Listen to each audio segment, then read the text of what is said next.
Oh great, now Asterisk War becomes good again. This episode just goes to show how effective Saya is as a character and why she is my favourite character of this anime and why I still kind of think that she should have been the main character of this series. She just makes everything better. Compare this deeper episode with Saya with the shitty episode 14 with an annoying child who I did not give a shit about.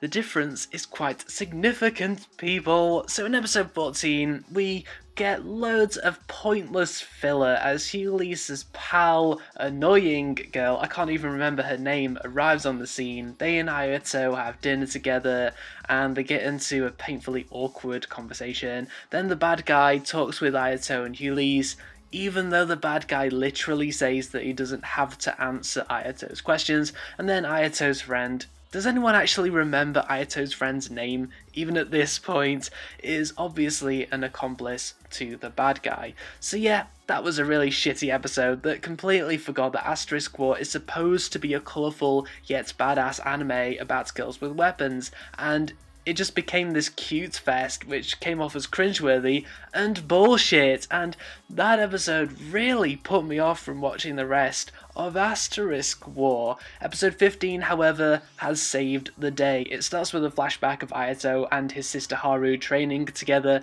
and Saya being friends with Ayato because they were childhood friends and all that. Wasn't it so nice to see some relationship developments in this anime? I mean, I know Asterisk War is supposed to be a shallow anime with good-looking characters and brainless fantasy action, but it does help when we see characters interacting on an emotional level. Hell, the previous series of Asterisk War pretty much forgot about Ayato's sister and just slightly mentioned Saya being Ayato's childhood friend, so I guess this episode is trying to make up for all that. In the past, Ayato and Saya tried to defeat Haru, but Haru is a total badass and is totally undefeatable. I kind of wish that it was more obvious as to why Ayato wanted to defeat Haru. Maybe it was just sibling rivalry, I don't really know, and if Saya had used toy guns instead of fantasy guns, as her laser guns really stood out like a sore thumb in her battle with Haru, especially since Ayato and Haru were using wooden swords together,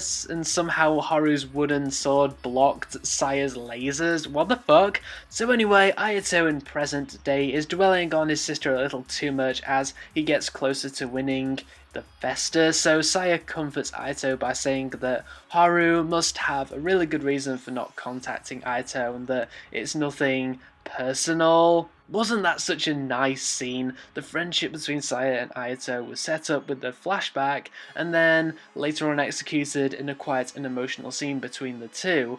Thank you! That's the kind of stuff that makes me want to watch this series again. And then later on in the episode, Hughlis and Ayato face off against the twin sisters who are apparently formidable. It was a kind of intense fight as the twins are really powerful, but the only total bullshit thing that happened in this episode is that both Ayato and Hughlis get their asses kicked with fucking explosions and their badges never get destroyed. What the hell?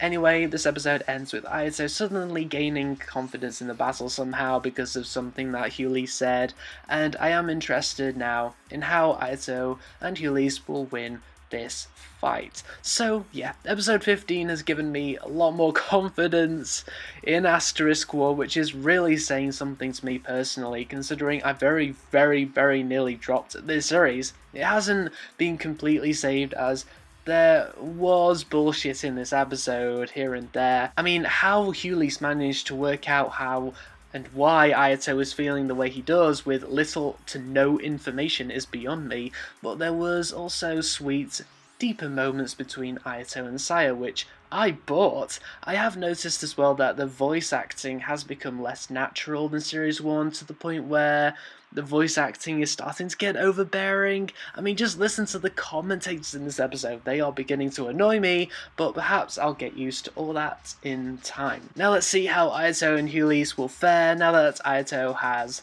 suddenly gained confidence.